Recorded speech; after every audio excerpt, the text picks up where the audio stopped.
Ghost in the Night with Phil Sams.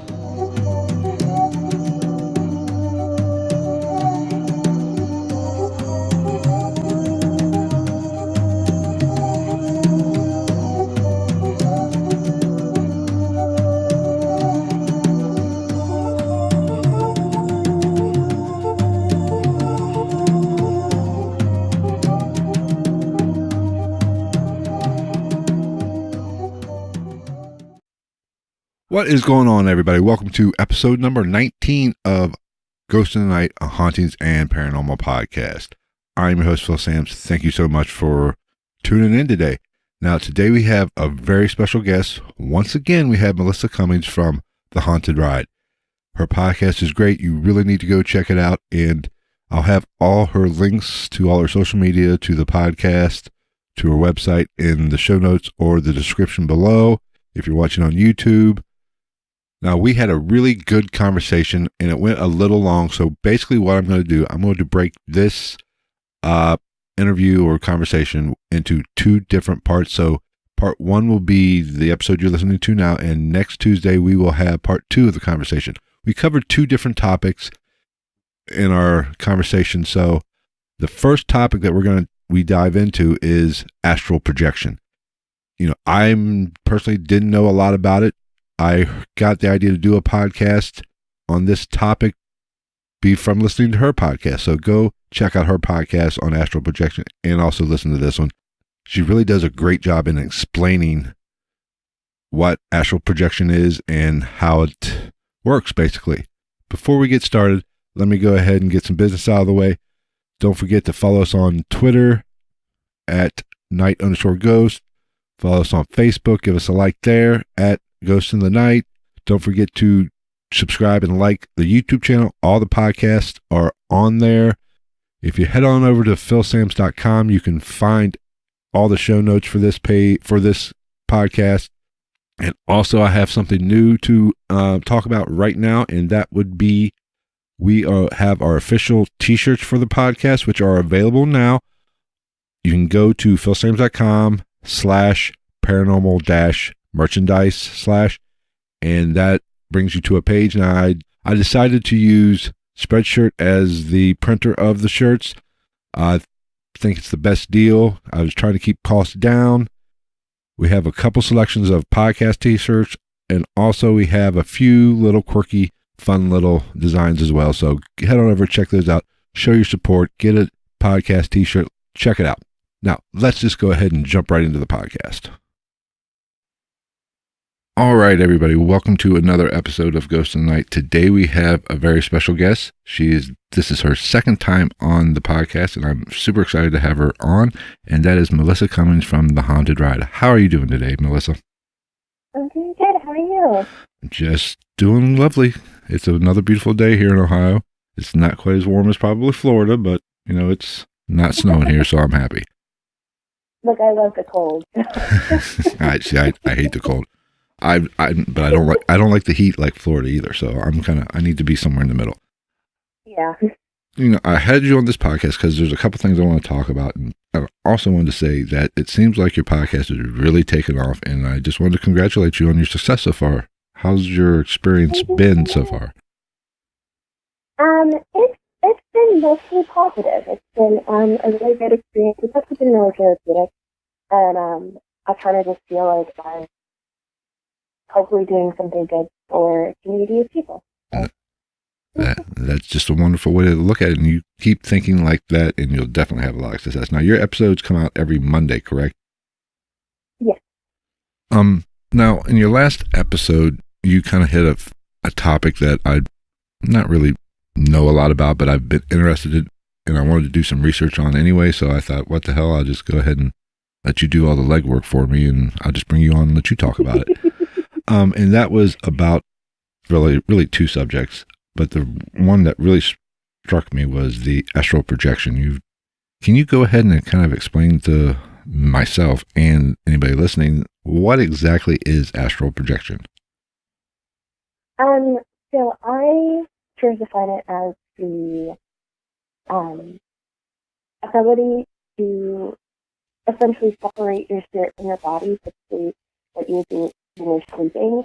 There's belief that that's what we all do when we're sleeping, that we, travel out of our bodies and we do things. And I talk on sometimes we'll meet people and we'll say, hey, you look familiar, and we've never met the person before. Like, we've never heard their name, we've never met them, we've never seen them, we've never anything. But for some reason, we have some sort of familiarity with them. Sorry about that. But I like to think about it as just the process of separating your spirit from your body and sort of traveling, sometimes seeking knowledge, other times for meditation. So it's like a meditation, but more for your spirit than your mind. Okay, and when you do separate from your body and you leave your body laying on the bed or wherever you're actually practicing this, where exactly is your spirit or your soul going? So there's sort of two different things. There's one where it's kind of like willful astral projection, and there's another where it's kind of more like accidental astral projection. Like, I've heard stories where people, they get a little busy, and then all of a sudden they see themselves doing something, but they're not there. Right. Like, they physically see themselves. They could be driving. They physically see themselves driving, and they're not.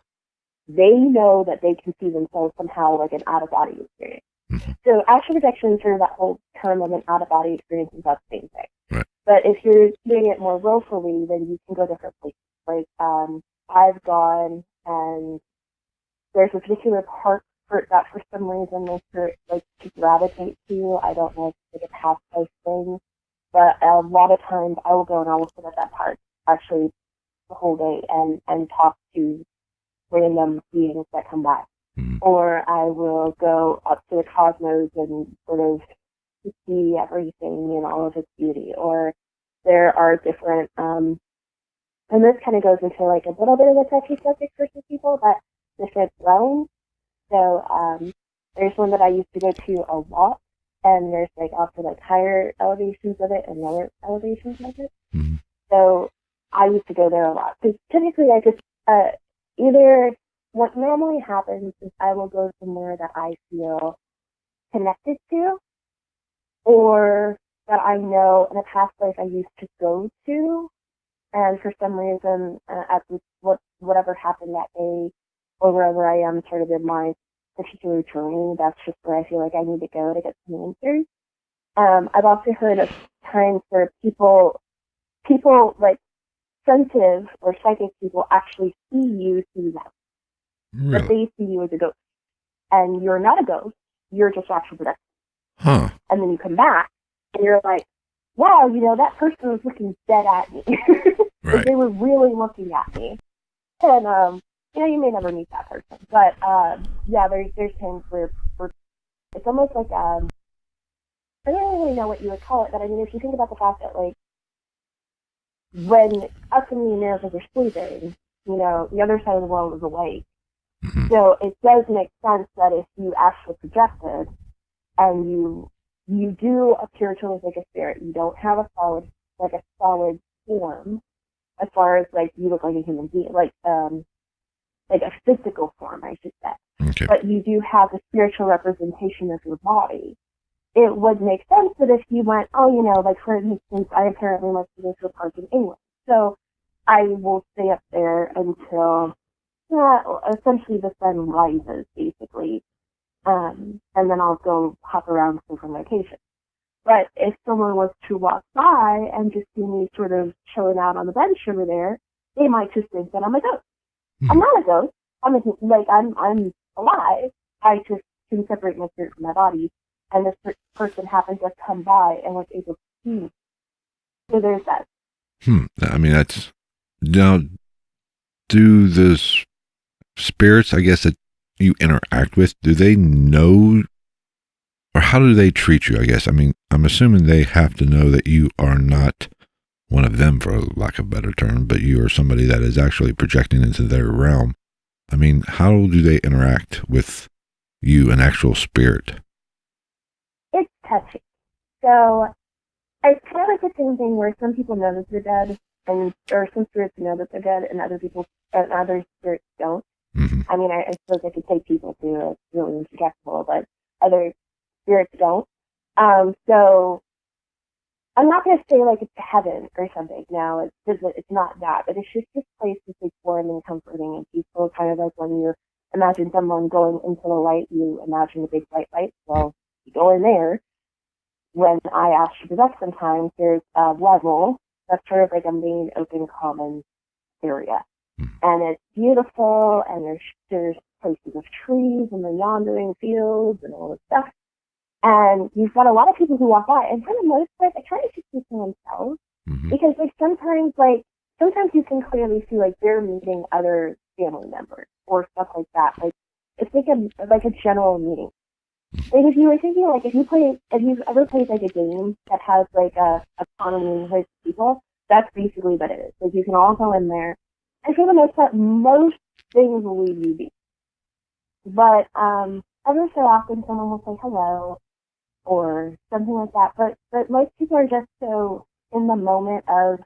But typically, the people I think who say hello or who want to communicate with you are also astral projection. They're not spirits. Like I can tell the difference between someone who's dead and someone who is alive. They're just not in their body right now. Right. So the most difficult thing is in that meeting place, and I think I discussed this on the episode, there's stairs that go up and stairs that go down. And some people are allowed to only go to certain levels, and other people can go wherever they want. So I guess it's part of all my past lives, which all of them have had abilities themselves as well. So I'm able to essentially go for the most part wherever I would like to. But like there's like a little lower basin, and there's essentially like a little sign there that says basically don't go down here if you can't handle what's down here. And that's like the more negative representation.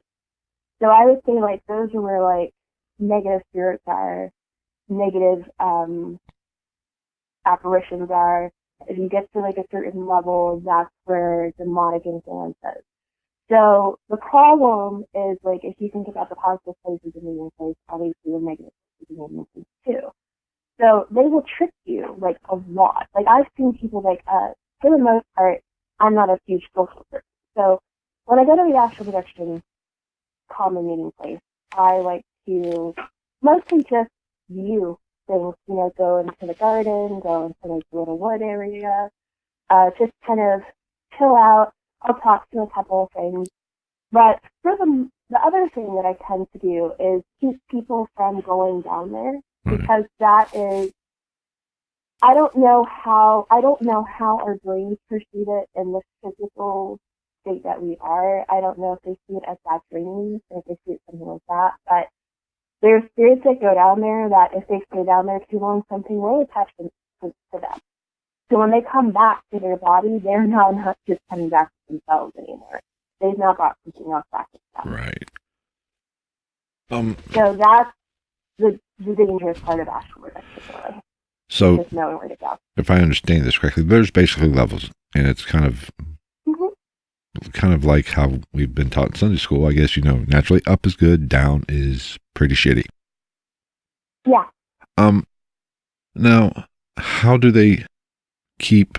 Now, does the I guess evil spirits or darker spirits, I guess, that are down, are they able to come up and come to the meeting place, or do they have to kind of stay down there?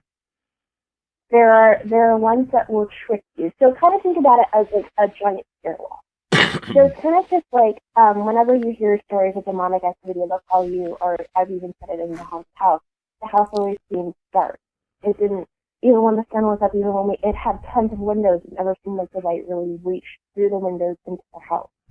Or when people talk about how negative spirits, if they leave a light on or something, they will have less activity, or they'll have less activity during the day than at night. So I don't particularly think that just like, if a spirit is extremely strong and it's negative, it's going to pest you during the daylight. It's not like it can't do it, but it's harder. It needs more strength.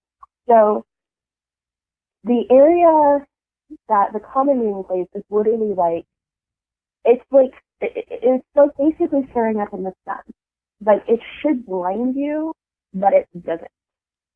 So and filled with this pure, like, white light, like, just filled with it. Every corner is there.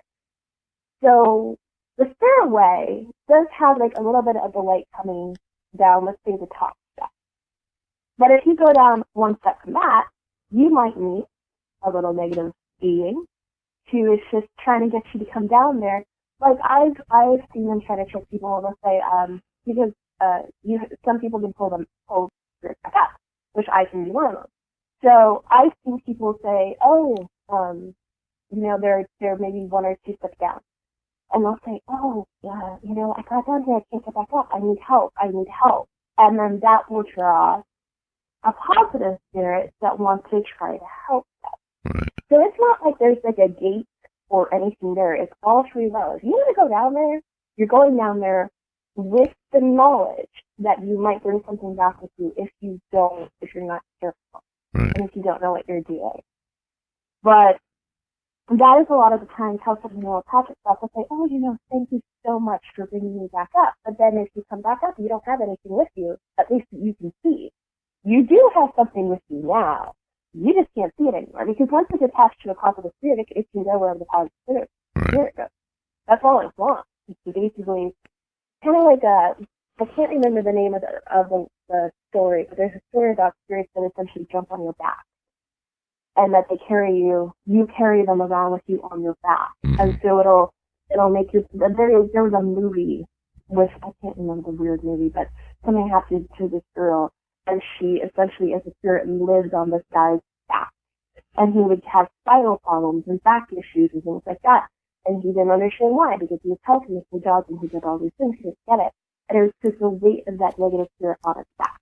Right. And so that's essentially what a negative spirit will do to you. And by negative, I mean like there's angry spirits, and they have their own like place, but they don't go where the demons go. Like they're not in the same, like they can be, but like their general meeting area is not the same meeting area. They're just a little bit on the lower playing field than the positive main meeting space common areas.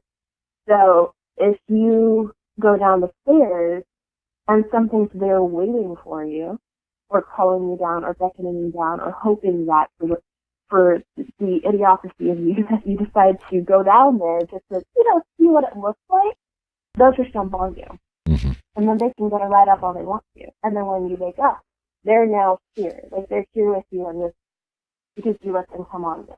Right. So that's the bad part of that section, is you just need to be careful and don't wander if you can't. Essentially, if you don't feel confident enough to get rid of those things, don't wander down those places. Right. Now, what exactly are the dangers? Because I have heard that, from what little research and what little knowledge I have of the subject, is that, there's a chance you might not come back. Yes. And how and why? So I have not encountered this, but when I first started reading about astral projection, I did read this too. And it was the thought process that when you do astral projection, you have a tether mm-hmm. from your body. Because what happens when you do astral projection is you will float out of your body, and if you turn around, you will see yourself in whatever sleeping position you're in. You'll see the clothes you have on, you'll see essentially exactly, it's literally like you're looking down at yourself. Mm-hmm. So some people have essentially a tether between their physical selves and the spirit. So they can go wherever it is that they want, but if they want to wake back up, they have to essentially use that tether to get back to their body. They're okay. Well, one of the problems is, I've heard this, I don't know if it's true, but obviously, let's say that if something was to happen to your physical body, so like let's say that there was a fire or something, and you're off in spirit land having a grand old time, and you're not paying attention to the warning signs of your body, then you don't have a body, your spirit's gone. You're done. Right. At the same faction, there are, and this is sometimes why negative spirits will hop on the positive spirits, is because they can cut the tether. So if you can't get back to your body in time, which this is the most positive, or the most popular thoughts with astral projection and the healing. It's if you are unable to get back to your body in time, by the time that you are planning to wake up, you will die. Because essentially your spirit's no longer in your body. Right. So some people have tethers, other people don't. I've learned like the people who don't seem to have tethers, they are just a little bit stronger, a little bit more powerful, so they can get back to their body and they'll be fine. They don't need that bond. But you'll see it when you're actually projection. Like you'll see if you have a tether. If you don't have a tether, typically you should be okay. But there's also like that case is like the tether is to help you guide you back to your body and also let you know if your body is in danger or if you're in danger. So the other thought process too is if you go down too far into like a little deep black hole, then something can hurt you. And if it hurts your spirit, it's hurting your body too. And if it takes too much of that, it will. So there's a lot of people who believe that people who die in their sleep, who have no medical problems, they have an autopsy, nothing's wrong, they didn't take any pills, they commit suicide, there's no poisons in their system, there's nothing, they just died. The thought process is that they decided to leave their body in astral projection and they just never came back. Right. And so your body can't really live without spirit, and so then it just dies. Because you didn't come back in time for you to wake up. I don't really know. I've never really understood what time to wake up means. Like I understand it like if you set an alarm. Right. But is it like the body's functions to wake up? Like let's say your body needs to get back once your body needs to physically move and you're not back in time to help the body move. Like if it's advisors then I don't really know what it is that they classify as like the time for your body to wake up is. But basically like you need to be back and there are some people who they can only be out for so long. They can only be out for 2 hours and then come back. If they're not back in 2 hours, they're gone. Right. So it's a lot of if you decide that you want to do it, like that's why they say either stay around or near your body or near your home or in your same time zone so that you're able to come back. Because you can come back quickly. That's not really that much of a problem. But you want to be in as much of a positive place in a positive zone and be around yourself as you can be, or if you feel comfortable, and just, come back and ease yourself back in. And over time, like, you'll get stronger too, and be able to do a little bit more fast if you're unsure. But in my personal opinion, if you're unsure about astral projection, just don't do it. Right. Because you don't know, like let's say you live in a haunted house and you astral project yourself. What do you think you're going to see? Now you technically release your spirit from your body so you can travel around. Right. You can still be in your house. You can still meet all the other stuff that's there. So you just have to be careful about your surroundings and if you feel comfortable or not and what you're doing and really like research so that you make sure that you're okay. Well, that would definitely make it paranormal investigating a lot easier. You can, what the, I mean, kind of takes the fun out of it. It takes the guesswork out of it at that point. Now, I mean, to a point. You can find places for sure that have more spirits in it or not. But I mean, then you're also, because most spirits, they like to travel. If they died somewhere, they're not just going to stay where their body is unless they need something. Right. So it's also like, okay, what do they need? If they don't need anything, what's keeping them here? Because I'm sure they would rather be off somewhere else. Right. So it's like, okay, well, and that's part of the whole, you just have to be really careful part. Right. Now, when it comes to projecting, I have something in my head where you just like laying on the couch, laying on the bed, and go into a meditative state. When is the best time, I guess, or when is there a better time to make the attempt? Because I have heard that it's not really easy to do. I mean, people have tried and failed, I guess, and not been able to do it. When's the best time to do it, or when do you prefer to take that journey? Whenever I have done it, it's always been when I am sleeping. Like, like the moment right before you slip into sleep. I used to be able to, and I used to still do it, but I just haven't had a need to do it in a while. And also, I have been trying to hide my abilities for a while to try to live a more normal life where I didn't have to see things and hear things and feel things all the time. So, that also included not really astral projection. That doesn't mean that my spirit didn't travel of its own well-being, because it just felt like it. But that was more like where I classify it under accidental travel. Like, my spirit knew what I was doing, and I had a grand old time.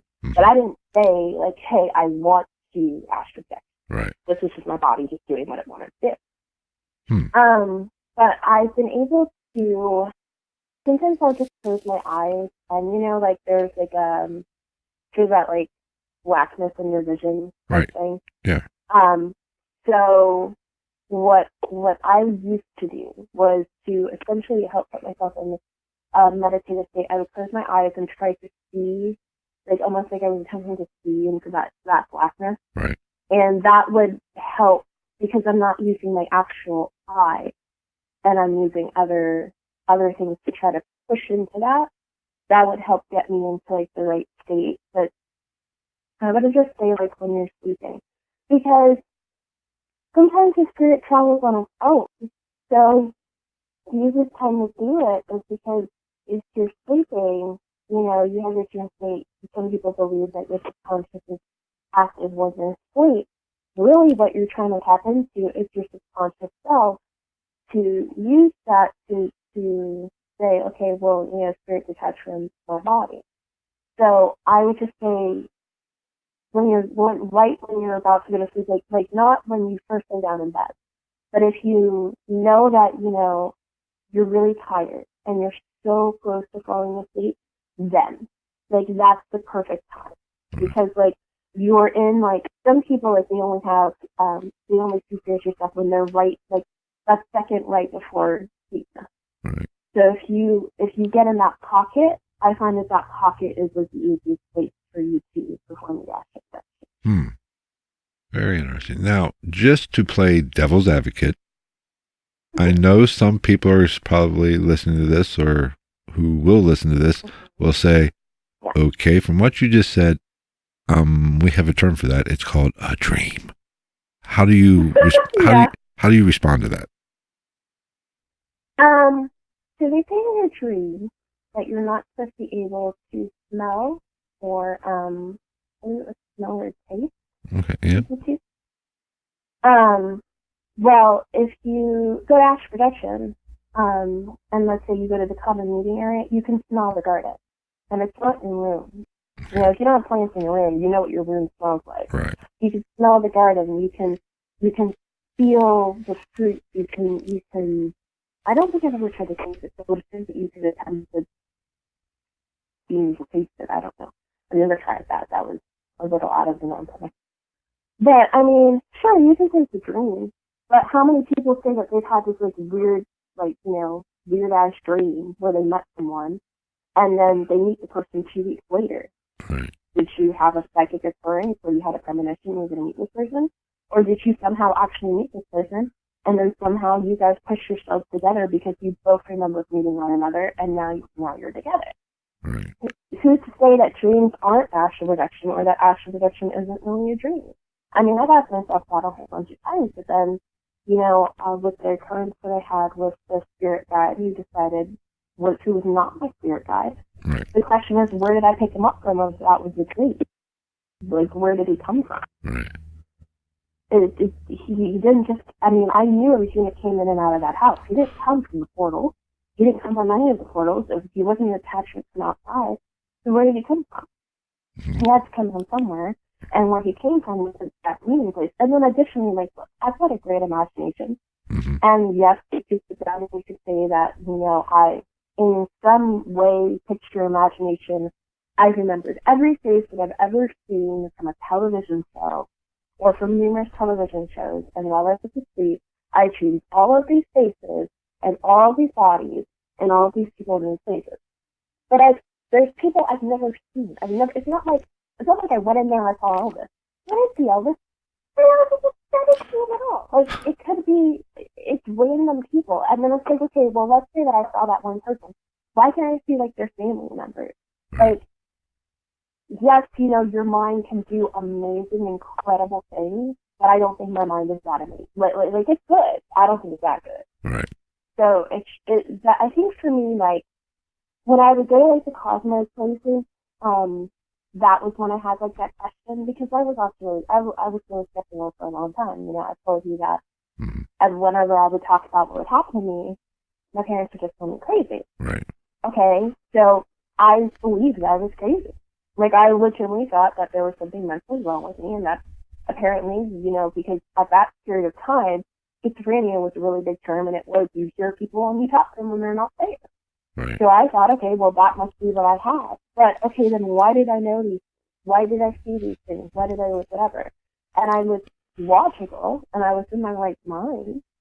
And so why did I see these things here, or I might not see these things there, or I saw those things there, where I could verify these things? Like, you can sit down and you can say, yes, I do believe, and, you know, I appreciate being so skeptic. Mm-hmm. I don't think skepticism is like, oh, no, this can't be it, or what. I don't think that's the term skepticism. I mean, skepticism is you go through all the logical, scientific things that you can, right, and you believe in that first and foremost. Right. But if you can't, and I think this is where skepticism then becomes like open-mindedness, if you cannot find a way to figure it out logically and scientifically in your skepticism, then you have to say, okay, I don't have the answer. So it could, I don't know what it is. Right. If you're, and that's what I appreciate that from people. Like, I don't think you should go into any situation automatically needing something certain. Right. Yeah. And I think when you do that, you ruin part of the authenticity of it. People are going to ask you questions, and you can't answer those questions because you never bothered to think that. But if you go into it with skepticism, you ask all those questions, and if you came back with a, well, okay, that could make sense. What about this? This makes sense, but what about that? Like, those what about, like, where they have your explanation, that's really all paranormal means. It's something that's not normal. Right. Yeah, so I mean, then you have to put it in there. I mean, it's, being a skeptic is good. Being a cynic is bad. You know, but there's going to be both. There's no way. There's going to be people that are going to, no matter what you say or what you could tell them it's black, and they're going to say it's white, even though they're looking right at it. And you can't, and I don't think about trying to change a cynic's mind. Now, you don't have to change a skeptic's mind, because a skeptic's mind is open, but he or she might be leaning one way or the other, but they're not going to completely say, like what we've just talked about, say, you're freaking crazy. A skeptic will kind of listen to you and kind of say, you know, I don't know. It makes a little bit of sense, but I've never experienced it, so I can't say one way or the other. So, you know, skeptics suck, or skeptics are okay, cynics suck. Yeah, and I mean, you know, here's something for anyone who thinks it's crazy. So, I knew there are certain things, and the first time I ever had this happen to me, I was 4 years old, and I've got a really good memory. Mm-hmm. And I also think that, like, paranormal things stick out to you. You know, something that just seems a little bit off, it sticks out to you whether you want it to or not. And I remember when I was 4, I had a dream. And I was in this, like, this is way before I did astral projection, way before I did anything like that. I was in this pure light space, and I was in a bed, and these two things were telling me a whole bunch of stuff. And they were telling me a bunch of stuff that I would have to go through in life. And they were telling me what would make it easier. And I remember saying, you know, well, that's a lot of stuff. I don't want to have to go through all that. Like, I don't want to have to deal with all this. Like, I don't want to be here. Like, I just don't want to, it was, thoughts and processes that I don't think a 4-year-old would say or do.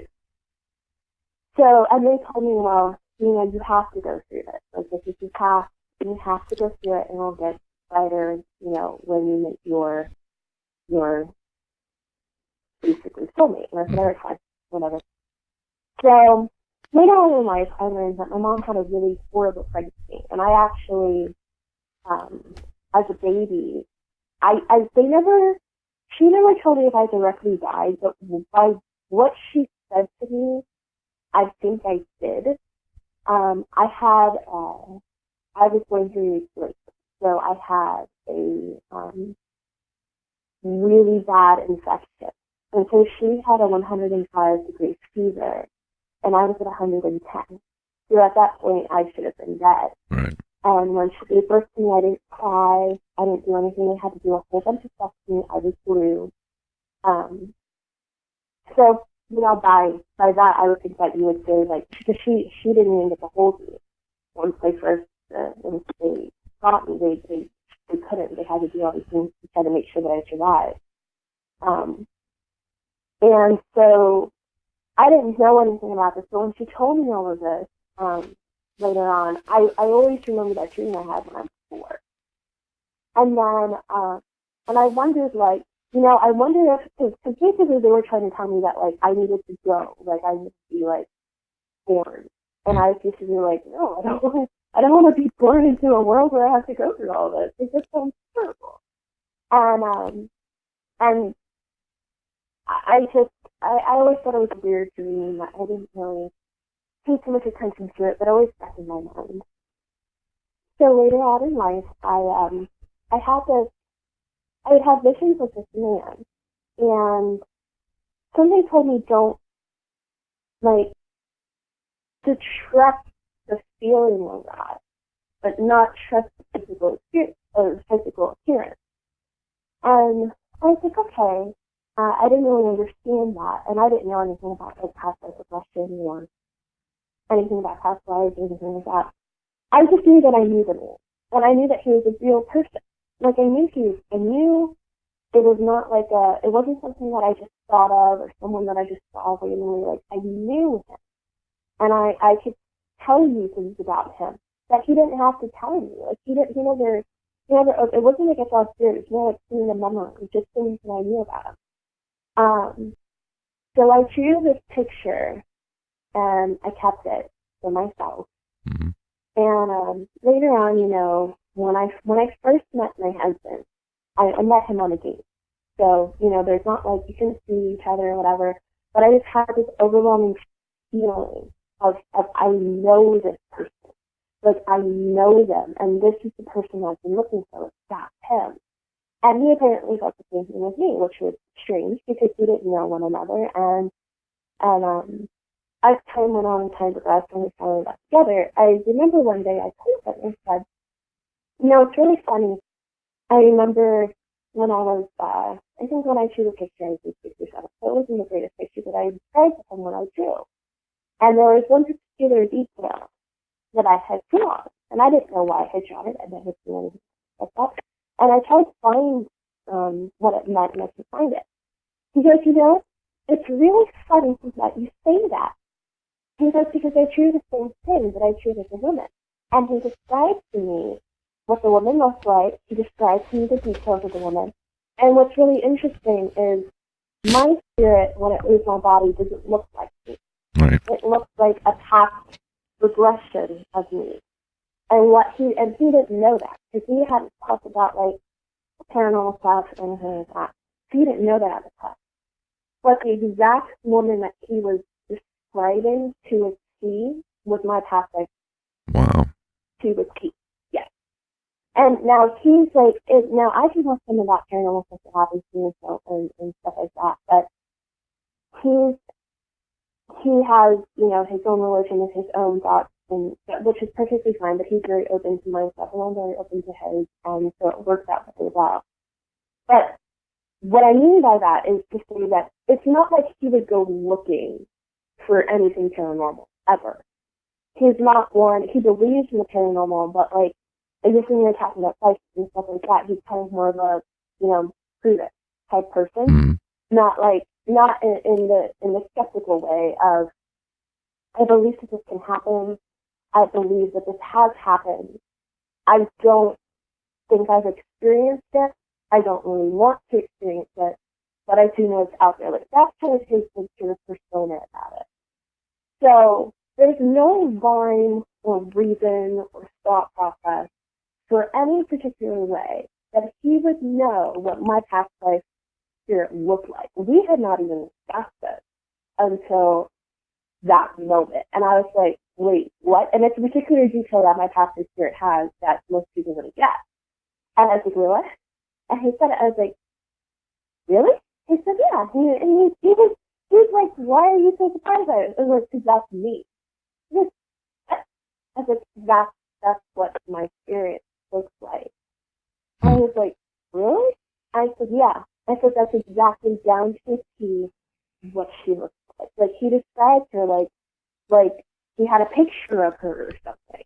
And it was insane. So when it comes to things like that, I can't explain that. I can't explain how someone who I have never met, at this point I'd only really known for about 6 months, would know anything about what my past life spirit looks like when she doesn't look 110% like me. She doesn't even look like really 50% like me at all.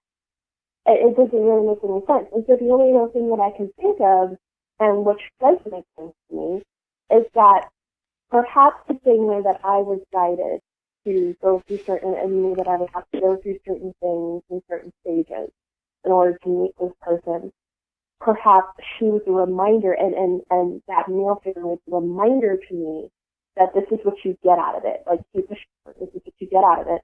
I think she was the reminder to him. But, I mean, I don't know any other way to explain that. It doesn't really make any sense to me, and I don't know how he could have known it to begin with, whatsoever. That's what makes it interesting. You can't explain it. Yeah. There's just things in this world we can't explain, no matter how hard we try. And that's what, people that are truly cynical need to understand. There's no such thing as having all the answers. Even in science, we're like, I think I said last week, they don't know everything. They're still finding things out even today. And so they have to keep an open mind, and everybody has to keep an open mind. And when you don't understand it, that's really what the paranormal is all about. Yeah. That was part 1 of my conversation with Melissa Cummins. Be sure to tune in next week for part 2, where we talk about witchcraft. That is something that definitely gets everybody's attention whenever you say the word witchcraft. So be sure to tune in next Tuesday for part 2 of the conversation with Melissa. I just want to thank her, and be sure to go show her some love by following her on Twitter. I know she's on Facebook, The Haunted Ride on Facebook, and also check her podcast out. She's pretty much everywhere. I know she's Spotify, iTunes, pretty much anywhere you can find a podcast, you can find her show. So head on over to check her out, and we'll see you next week with part 2 of my conversation with Melissa. We'll see you next week. Take care.